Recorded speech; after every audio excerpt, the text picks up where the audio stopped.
Assalamualaikum warahmatullahi wabarakatuh. Perkenalkan, nama saya Komariah dari Fakultas Ekonomi, Prodi Akuntansi, kelas Akuntansi Karyawan B. Di sini saya akan menjelaskan beberapa tugas yang telah diberikan oleh dosen saya yang bernama Bapak Muhtar Abdul Qadir SEMM.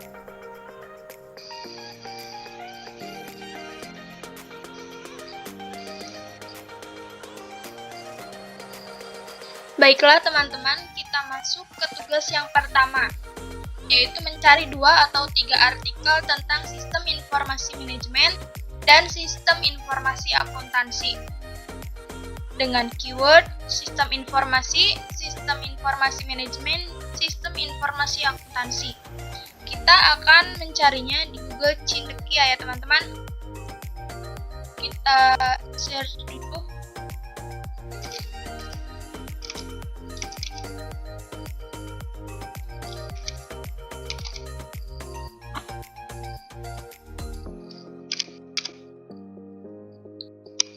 scholargoogle.com.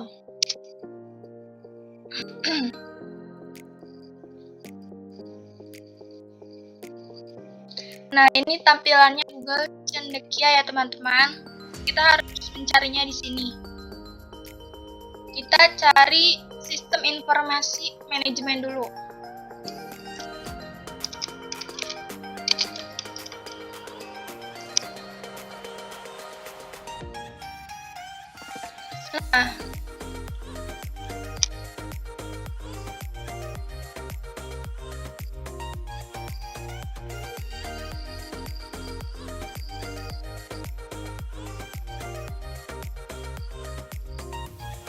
Nah, kita akan bawa ke tampilan seperti ini.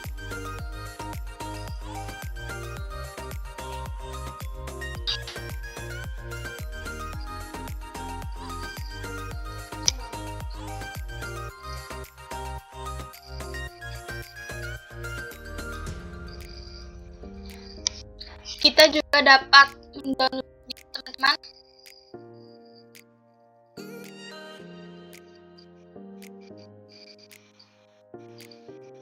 Nah, kita simpan di folder yang biasa kita gunakan agar memudahkan kita untuk mencarinya.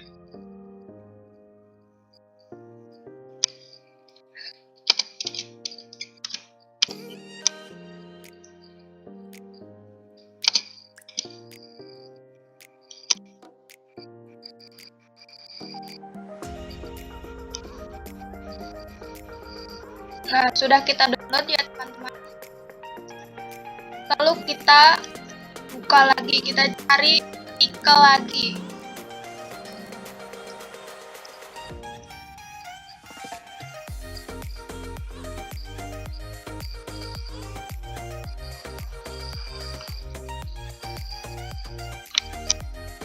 Nah, ini tampilannya untuk artikel informasi manajemen yang kedua.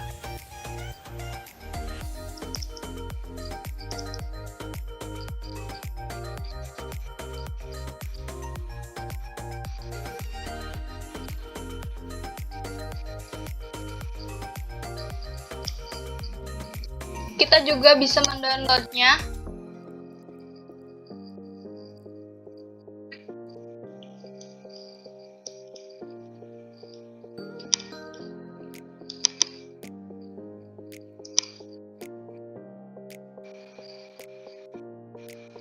Jika sudah mendownload, kita cari lagi artikel sistem informasi akuntansi ya teman-teman.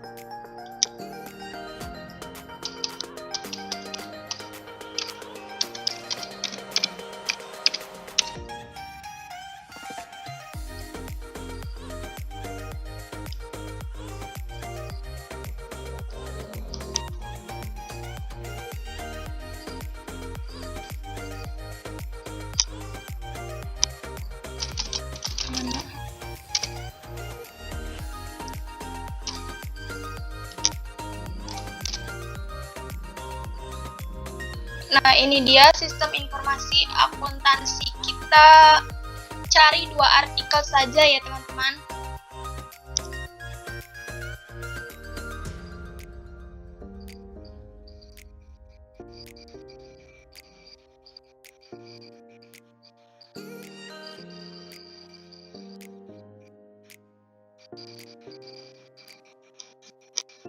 Nah, sistem informasi akuntansi.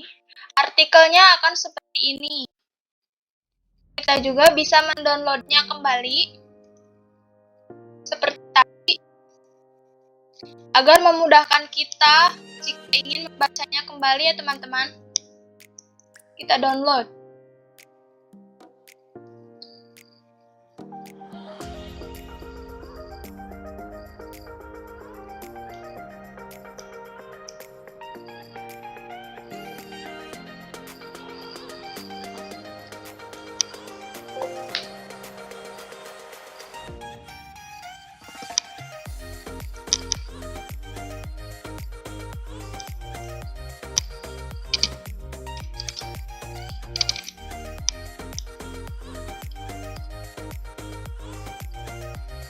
Nah, jika sudah di-download, kita cari lagi satu artikel tentang sistem informasi akuntansi ya teman-teman.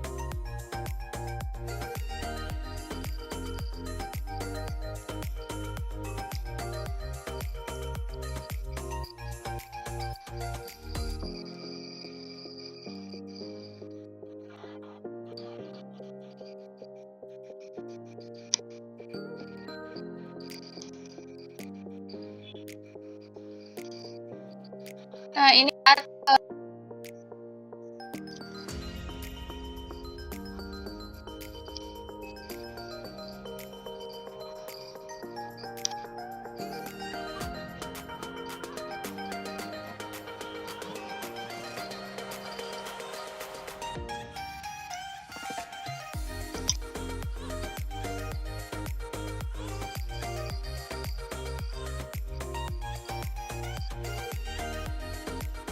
Kita mencari lagi ya.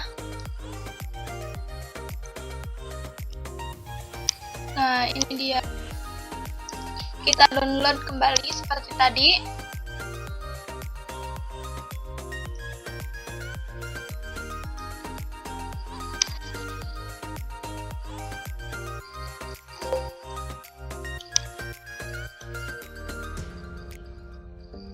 Save.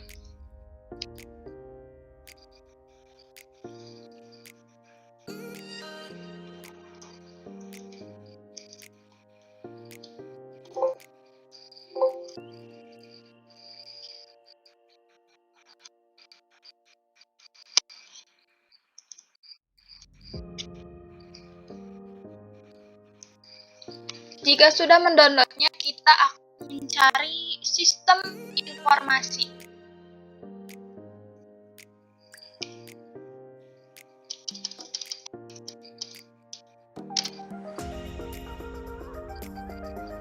Ini dia sistem informasi artikelnya ya teman-teman. Buka saja.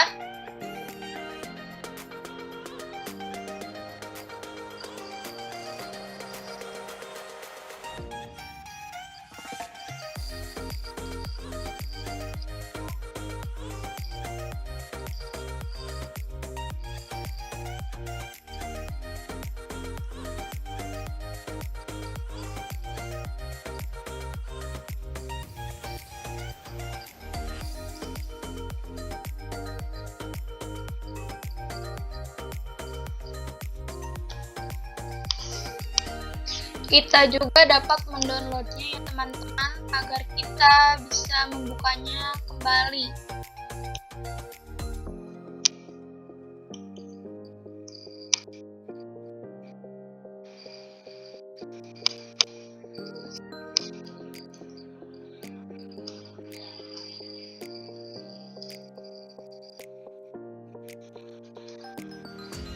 Kita juga bisa mencari sistem informasi yang lainnya.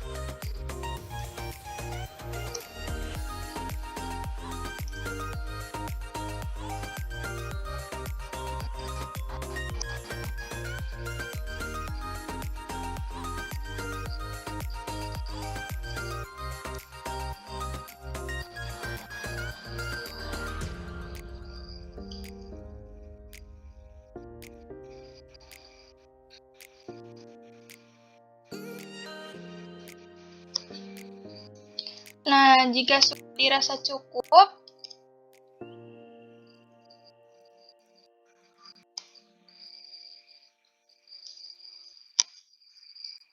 ini dia artikel-artikel sistem informasi. Kalian bisa mencarinya di sini ya, teman-teman.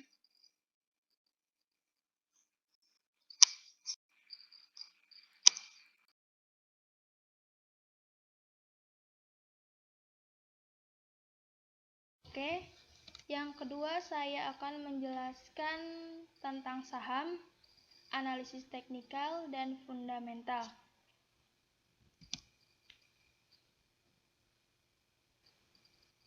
Apa itu saham? Saham adalah sebuah bukti kepemilikan nilai sebuah perusahaan. Kata saham sendiri diambil dari bahasa Arab.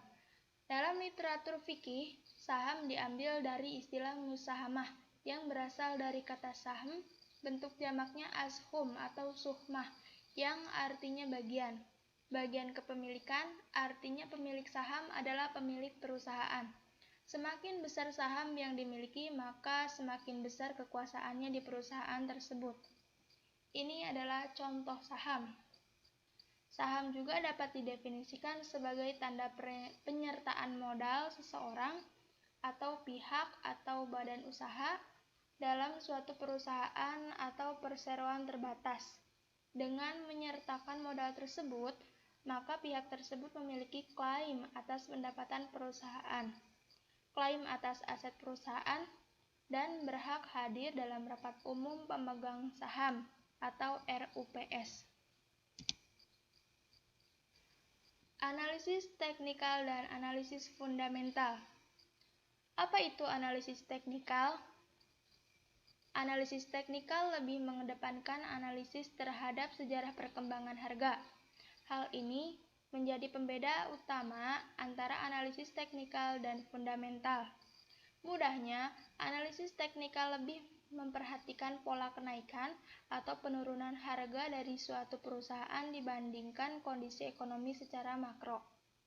Ini pula yang menyebabkan investor yang memilih menggunakan analisis teknikal berfokus pada perkembangan investasi secara jangka pendek. Penyebabnya, setiap perusahaan yang terjadi tiap waktunya akan mempengaruhi analisis investor. Seorang investor yang menggunakan analisis teknikal haruslah memahami pergerakan grafik yang terjadi.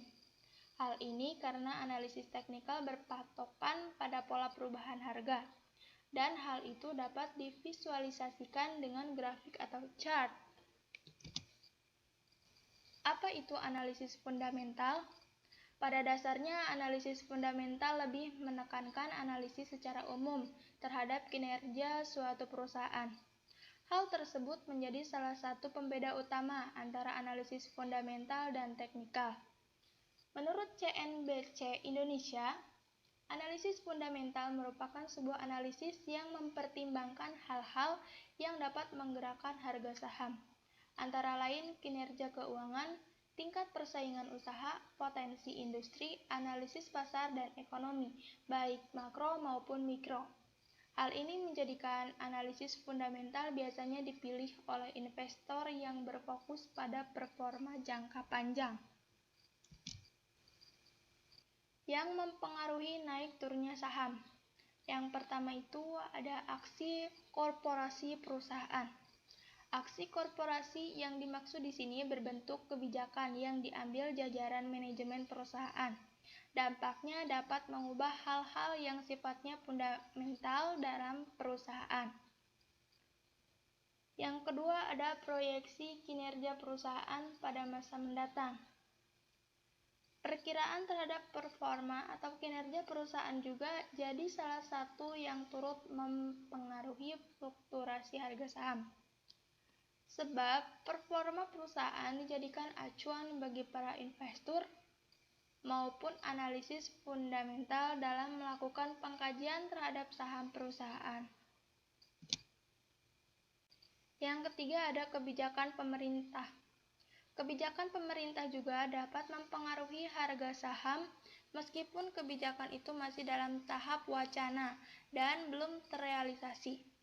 Banyak contoh dari kebijakan pemerintah yang menimbulkan volatilitas harga saham, seperti kebijakan ekspor-impor, kebijakan perseroan, kebijakan utang, kebijakan penanaman modal asing atau PMA, dan lain sebagainya. Yang keempat, ada fluktuasi kurs rupiah terhadap mata uang asing. Kuat ataupun lemahnya kurs rupiah terhadap mata uang asing seringkali menjadi penyebab naik turunnya harga saham di bursa. Secara logika, ini sangat masuk akal. Konsekuensi dari fluktuasi kurs tersebut bisa berdampak positif ataupun negatif bagi perusahaan-perusahaan tertentu, khususnya yang memiliki beban utang mata uang asing. Yang kelima, ada kondisi fundamental ekonomi makro. Kondisi fundamental ekonomi makro juga memiliki dampak langsung terhadap naik turunnya harga saham.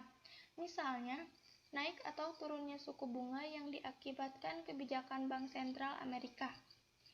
Naik atau turunnya suku bunga acuan Bank Indonesia dan nilai ekspor impor yang berakibat langsung pada nilai tukar rupiah terhadap dolar Amerika Serikat. Tingkat inflasi juga termasuk dalam salah satu faktor kondisi ekonomi makro. Pengangguran yang tinggi yang diakibatkan faktor keamanan dan goncangan politik juga berpengaruh secara langsung terhadap naik atau turunnya harga saham. Selain faktor itu, hubungan antara tingkat suku bunga perbankan dan pergerakan harga saham juga sangat jelas. Ketika suku bunga perbankan melejit, harga saham juga diperdagangkan di bursa akan cenderung turun tajam. Yang keenam, rumor dan sentimen pasar. Pasar saham ini sangat rawan akan info-info manipulatif, berita ataupun rumor. Sekedar isu saja yang entah dari mana sumbernya bisa saja berpengaruh terhadap kenaikan atau penurunan harga saham. Misalnya, seorang CEO atau direksi perusahaan tertentu membuat pernyataan yang negatif atau positif. Secara otomatis, harga saham perusahaan yang bersangkutan akan dapat terkoreksi, baik naik maupun turun secara tiba-tiba. Yang ketujuh, faktor manipulasi pasar. Manipulasi pasar saham juga kerap terjadi dan bisa secara langsung berdampak pada naik atau turunnya harga saham. Bagaimana ini bisa terjadi? Manipulasi pasar biasanya dilakukan investor-investor berpengalaman dan bermodal besar dengan memanfaatkan media massa untuk memanipulasi kondisi tertentu demi tujuan mereka, baik menurunkan maupun meningkatkan harga saham. Yang kedelapan, ada faktor kepanikan. Faktor kepanikan ini juga bisa secara langsung berefek pada fluktuasi harga saham. Ambil contoh, kasus pada tahun 2006. Sewaktu muncul pemberitaan di media massa tentang meledaknya salah satu pipa milik perusahaan gas negara akibat lumpur Lapindo. Munculnya berita tersebut berdampak langsung pada harga saham PGN yang memiliki kode saham PGAS. Sebab banyak investor menjual saham PGAS. Jumlah dan daftar saham berdasarkan abjad. Di sini, saya hanya mengambil beberapa contoh saja yang berdasarkan abjad dan saya mengambilnya di PT Bursa Efek Indonesia. Anda bisa mencarinya jika ingin lebih tahu lebih banyak tentang daftar dan jumlah saham berdasarkan abjad. Istilah dalam saham: HK, HQ, bearish, bullish, dan lain-lain. HK atau sering dikenal dengan hajar kanan adalah memberi saham dengan pasang harga langsung di sisi kanan atau langsung beli tanpa harus mengantri, sebab harga yang dipatok lebih tinggi dari harga saat itu. Haki atau hajar kiri, yaitu membeli saham dengan harga di bawah atau sama dengan harga pada saat itu. Bearish adalah suatu kondisi di mana pasar saham sedang mengalami tren turun atau melemah. Bullish adalah suatu kondisi di mana pasar saham sedang mengalami tren naik atau menguat. ARB, Auto Reject bawah, adalah batas maksimal penurunan harga saham di mana saham bisa diperjualbelikan dalam satu hari. Average down, tambah beli saham ketika harga saham lebih rendah dari harga beli kita. Average up, tambah beli saham ketika harga saham lebih tinggi dari harga beli kita, hingga rata-rata saham juga menjadi lebih tinggi dari sebelumnya.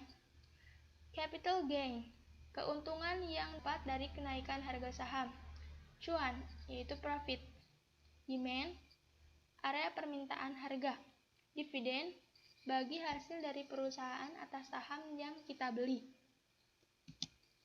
Nabung di bank vs nabung saham. Nabung di bank, menabung biasanya digunakan untuk alokasi dana cadangan, yakni untuk berjaga-jaga mencukupi kebutuhan sehari-hari. Karena itu, menabung biasanya digunakan untuk memenuhi kebutuhan jangka pendek, di mana sewaktu-waktu Anda bisa mengambil uang yang disimpan. Sedangkan menabung saham, investasi adalah penanaman modal atau penyimpanan uang dalam jangka panjang dengan tujuan mendapatkan keuntungan yang lebih besar di masa yang akan datang.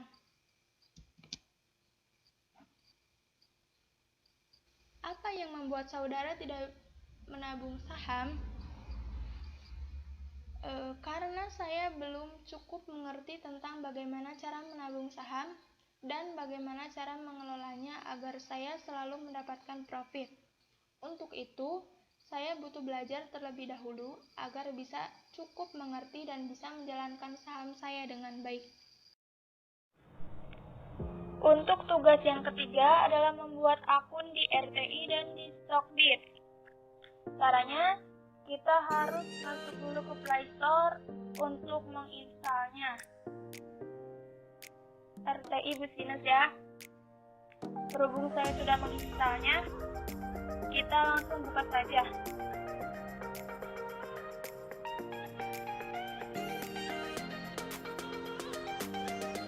Nah, jika kalian belum memiliki akun, Anda klik register now. Nah, nanti Anda harus mengisi email, password, konfirmasi password, dan nomor Anda. Setelah itu Anda checklist di sini. Nah, lalu pencet register. Berhubung saya sudah memiliki akun, saya langsung saja login di sini ya.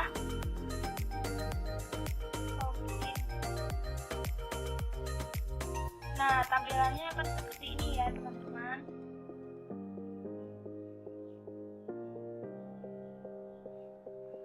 Aplikasi RTI Business merupakan aplikasi yang menyediakan data terbaru dari Bursa Efek Indonesia secara real time.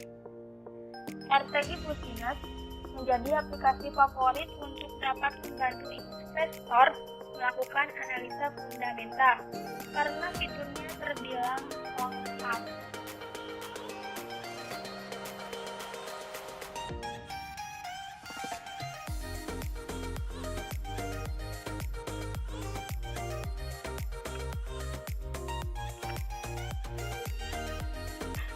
Nah, yang kedua adalah Stockbit. Kita juga harus menginstalnya terlebih dahulu.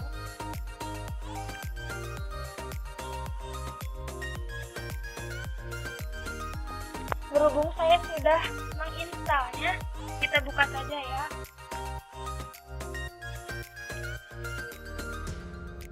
Nah, Anda harus daftar terlebih dahulu. Daftar. Anda bisa menggunakan dengan akun Google, dengan Facebook, atau dengan email Anda. Berhubung saya sudah memiliki akun, saya langsung login saja.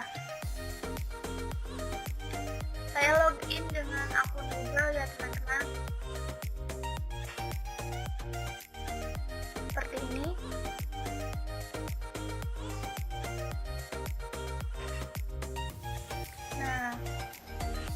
tampilannya akan seperti ini.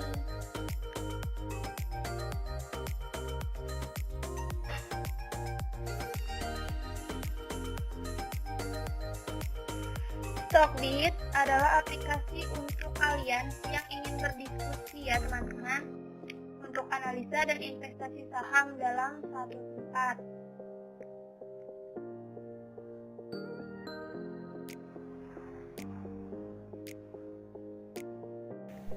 Sekian video yang dapat saya sampaikan. Mohon maaf apabila banyak kekurangan. Assalamualaikum warahmatullahi wabarakatuh.